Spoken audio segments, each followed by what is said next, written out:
எவ்வளோ தூரம் வேணாலும் நடப்பேன். ட்ரெக்கிங் போகிறது எனக்கு ரொம்ப பிடிக்கும். வரலாற்று சிறப்புமிக்க இடங்களை பற்றி நிறைய தெரிஞ்சுக்கணும்னு ஆர்வம் இருக்குது. புதுசாக நிறைய விஷயங்களை எக்ஸ்ப்ளோர் பண்ணணும். தொல்லியல் சம்மந்தப்பட்ட விஷயங்களை பற்றி கொஞ்சம் தெரிஞ்சுக்கணும்.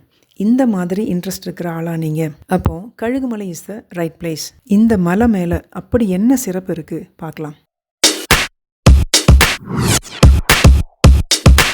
இந்த வீடியோவில் இந்த மலை மேலே ஏறி 2 விஷயங்களை பற்றி, 2 வரலாற்று சிறப்புமிக்க இடங்களை பற்றி தெரிஞ்சுக்க போகிறோம். ஒன்று பாண்டிய மன்னர்கள் காலத்தில் கட்டப்பட்ட வெட்டுவான் கோவில், இன்னொன்று சமணர்கள் பள்ளி. இதை போய் பார்க்குறதுக்கு நமக்கு எந்த என்ட்ரி டிக்கெட்டும் கிடையாது. என்ட்ரன்ஸை ரீச் ஆனதுமே 2 பக்கமும் சிறியவர்களுக்கு ஒரு பூங்கா, பெரியவர்களுக்கு ஒரு பூங்கா. அதுக்கு பேர் பூங்கான்னு எழுதி போட்டிருக்கிறாங்க. அதை தாண்டின உடனே இந்த மலை ஏறுறதுக்கான படிக்கட்டுகள் ஸ்டார்ட் ஆகுது. அந்த பாறையை வெட்டி தான் படிக்கட்டு ஆக்கியிருக்கிறாங்க. முன்னாடி எடுத்த வீடியோஸ்ல எல்லாம் பார்த்தா இந்த மலை மேலே ஏறுறதுக்கு படிக்கட்டுகள் மட்டும்தான் இருக்கும். அவ்வளோ சேஃப்டி மெஷர்ஸ் எல்லாம் இருக்காது. அந்த உச்சி வரைக்கும் படிக்கட்டில் ஏறும்போது கீழே விழாமல் இருக்கிறதுக்காக கம்பியை பிடிச்சி ஏறுறதுக்காக இந்த கம்பியெல்லாம் கட்டி வச்சிருக்கிறாங்க. அது உண்மையிலேயே ரொம்ப பாராட்ட தகுந்த ஒரு விஷயம். கழுகுமலையை சுற்றி கிட்டத்தட்ட ஒரு 70லேருந்து 100 கிலோமீட்டர் சரௌண்டிங்ஸில் இன்னும் பார்ப்பதற்கு நிறைய இடங்கள் இருக்குது. ஃபார் எக்ஸாம்பிள் கட்டபொம்மன் கோட்டை, கோவில்கள், இன்னும் நிறைய அகழ் ஆய்வு தலங்கள் இருக்குது அப்படின்னு இந்த போர்டில் மென்ஷன் பண்ணியிருக்காங்க. இங்கேருந்து இந்த பாதை 2ஆக பிரியுது.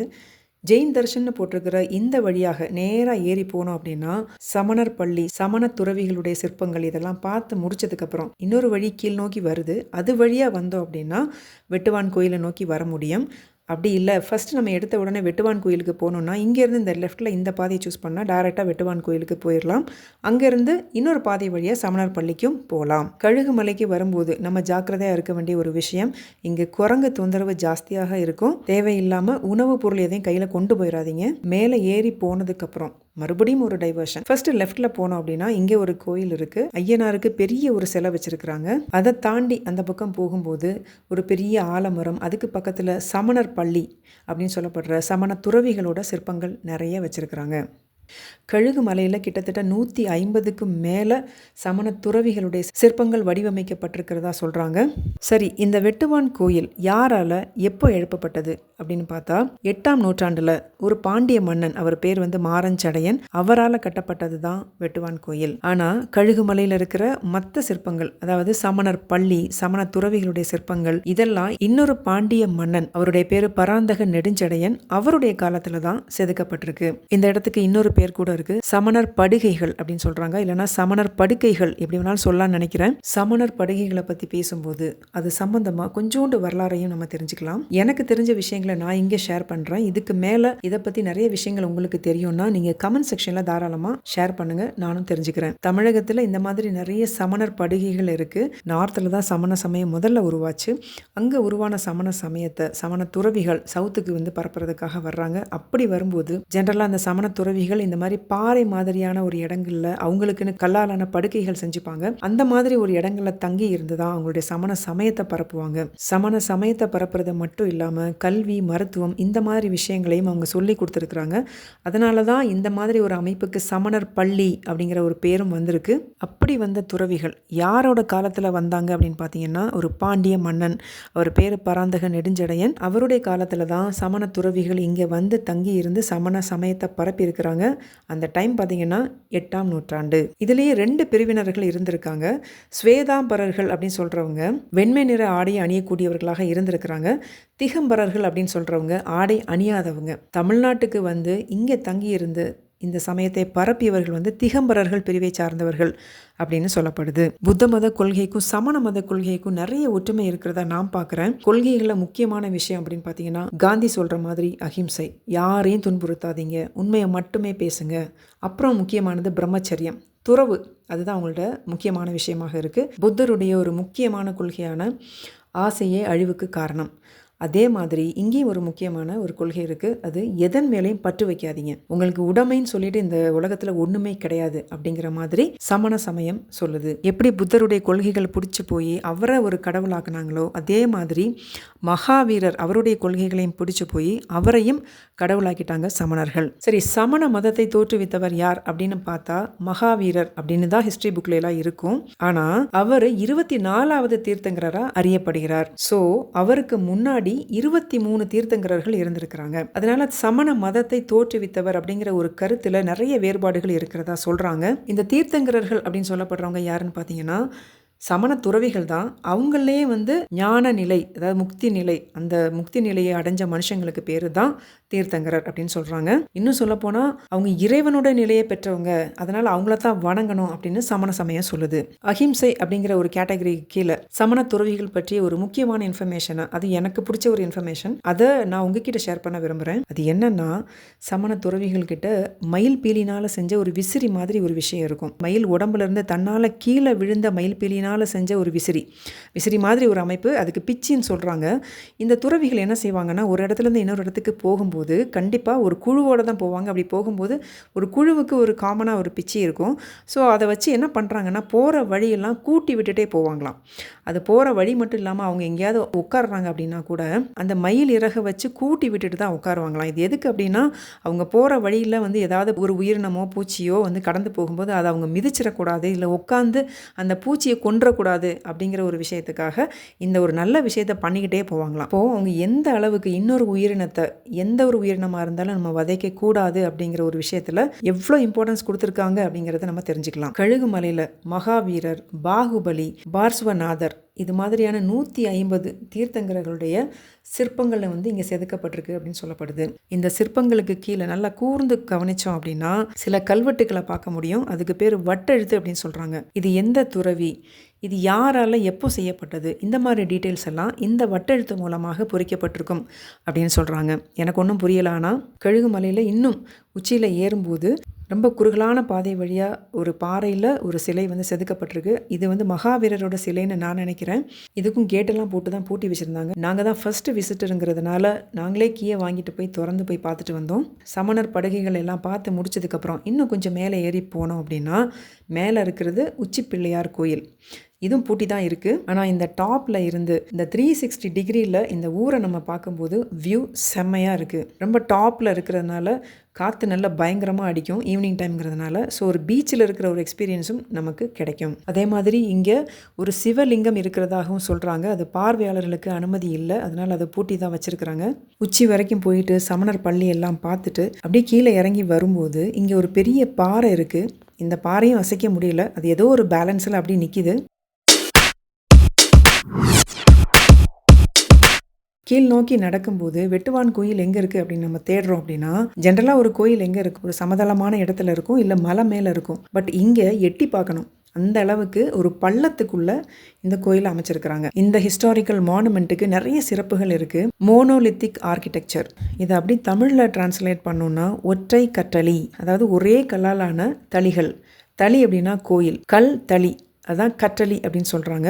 அதுவும் ஒரே கல்லாலான கற்றளி. ஒரு பெரிய பாறை இல்லைன்னா ஒரு சின்ன பாறை ஏதோ ஒன்று, அந்த ஒரே விஷயத்த மேலிருந்து வெளிப்புறமாக மேலிருந்து அப்படியே குடஞ்சி ஒரு ஸ்ட்ரக்சராக ஃபார்ம் பண்ணி கொண்டு வர்ற ஒரு விஷயத்துக்கு பேர் தான் ஒற்றை கற்றளி, அதாவது மோனோலித்திக் ஆர்கிடெக்சர் அப்படின்னு சொல்லுவாங்க. அந்த ஒரு பெருமை இந்த வெட்டுவான் கோயிலுக்கு இருக்குது. இதோட இன்னொரு சிறப்பு அப்படின்னு பார்த்தா குடைவரை கோயில்.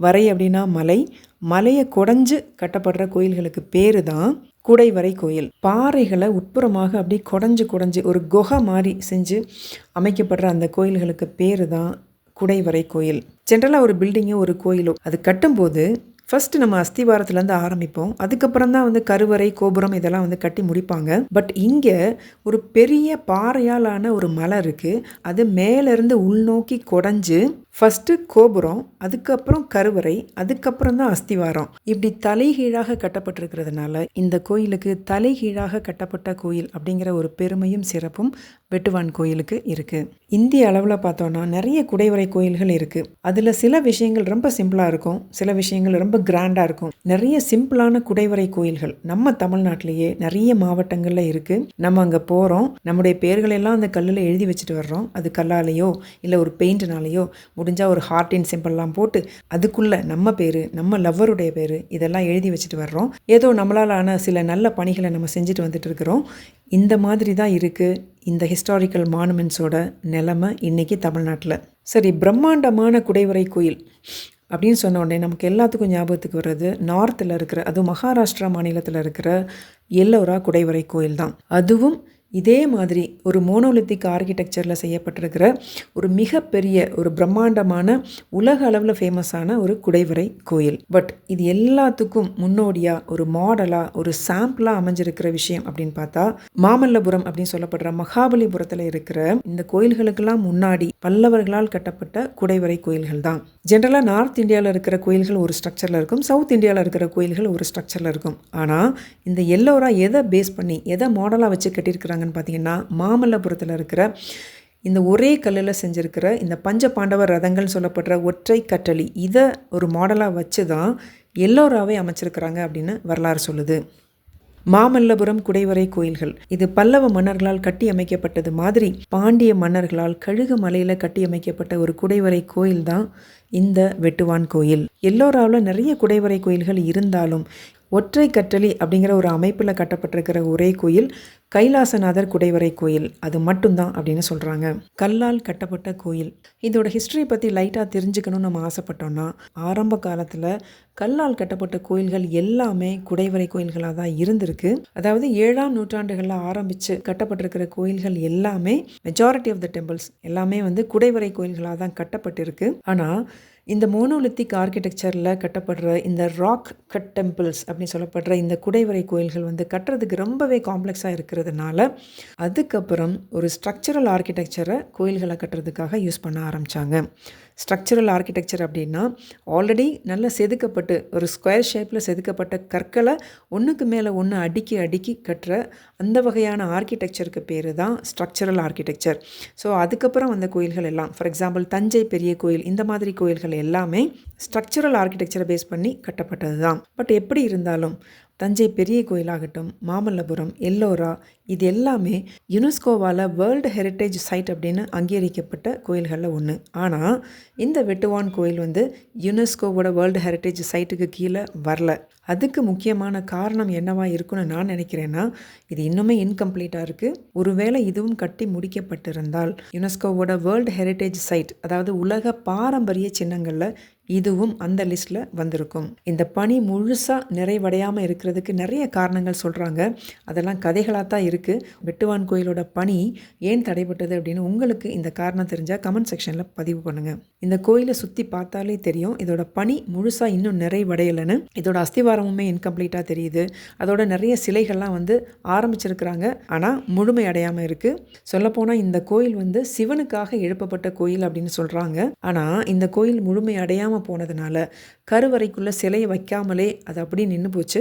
அதுக்கப்புறம் ரீசெண்டாக தான் மக்கள் இந்த கோயிலுக்குள்ளே பிள்ளையார் சிலையை வைத்து வணங்கி வர்றாங்க. இந்த வெட்டுவான் கோயிலோட அமைப்பை பற்றி பார்க்குறோம் அப்படின்னா கிட்டத்தட்ட ஒரு 7.5 மீட்டர் அளவுக்கு இந்த பாறையை கீழ்நோக்கி குறைஞ்சதுக்கு அப்புறம் தான் அதோட பேஸ்மெண்ட்டே தெரிய ஆரம்பிக்குது. இதோட ஸ்ட்ரக்சரில் 4 பக்கமும் நிறைய கடவுள்களோட சிற்பங்களை கல்லிலேயே செதுக்கி வச்சிருக்கிறாங்க அப்படிங்கிறது தான் ஒரு ஆச்சரியமான விஷயம். இங்கே இருக்கிற ஒவ்வொரு சிலைகளுக்கும் பின்னாடி ஒரு ஸ்பெஷலைசேஷன் ஒரு ஸ்டோரி இருக்குது அப்படின்னு சொல்கிறாங்க. எனக்கு அவ்வளோ டீட்டெயில் தெரியல. உங்களுக்கு தெரிஞ்சதுன்னா கமெண்ட் செக்ஷனில் பதிவு பண்ணுங்கள். தமிழகத்தில் நிறைய குடைவரை கோயில்கள் இருந்தாலும் ஃபார் எக்ஸாம்பிள் பிள்ளையார்பட்டியில் ஒரு குடைவரை கோயில் இருக்குது அப்படின்னு சொல்கிறாங்க. மண்டகப்பட்டில் ஒரு குடைவரை கோயில் இருக்குது. இவ்வளவு குடைவரை கோயில்கள் மாமல்லபுரத்துக்கு முன்னாடியே கட்டப்பட்டிருந்தாலும் நரசிம்மவர்மன் அப்படின்னு சொல்லப்படுற ஒரு பல்லவ மன்னனால் இந்த மாமல்லபுரத்தில் எழுப்பப்பட்ட இந்த குடைவரை கோயில்கள் தான் யுனெஸ்கோவால் உலக பாரம்பரிய சின்னங்களில் ஒன்று அப்படின்னு அறிவிக்கப்பட்டிருக்கு. இதுக்கு காரணம் என்னவாக இருக்கும்னு நினச்சிங்கன்னா மண்டகப்பட்டு பிள்ளையார்பட்டியில் இருக்கிற குடைவரை கோயில் இந்த கோயில்கள் எல்லாம் ஜஸ்ட் மலையை குடைஞ்சு ஒரு குகை மாதிரி ஷேப்பில் அதாவது ஒரு கொஞ்சம் பில்லர்ஸ் எல்லாம் வச்சு ஜஸ்ட் ஒரு மண்டபம் மாதிரி இந்த குகைவரை கோயிலை கட்டியிருப்பாங்க. அது ரொம்ப பெருசாகவும் இருக்காது. சொல்லப்போனால் கோபுரங்கள் கூட இருக்காது. சிற்பங்கள்லாம் ரொம்ப பெரிய அளவுக்கு இல்லாமல் ஜஸ்ட் கொஞ்சமாக சிற்பங்கள் பண்ணியிருப்பாங்க. மொத்தத்தில் மற்ற குடைவரை கோயில்கள் எல்லாம் சிம்பிளாக கட்டியிருப்பாங்க.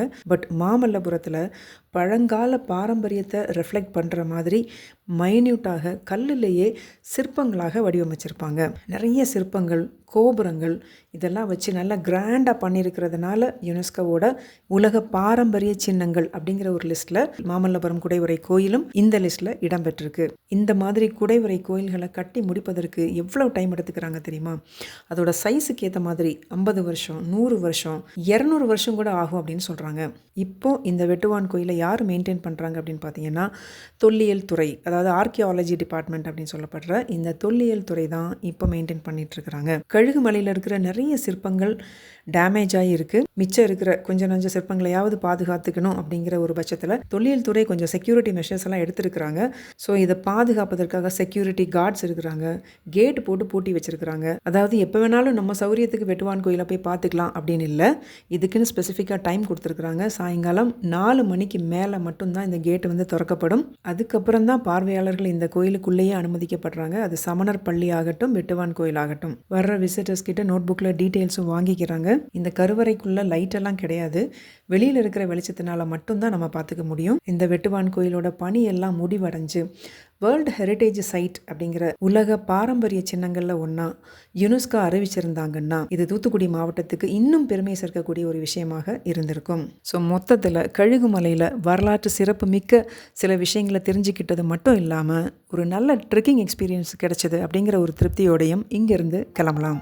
இந்த வீடியோ உங்களுக்கு பிடிச்சிருந்ததுன்னா மறக்காமல் ஒரு லைக் கொடுத்துட்டு போங்க. உங்களுடைய தம்ஸ் அப் ஒவ்வொன்றும் எங்களுக்கு வேல்யூபிளானது. தேங்க்ஸ் ஃபார் வாட்சிங். This is Ramzan.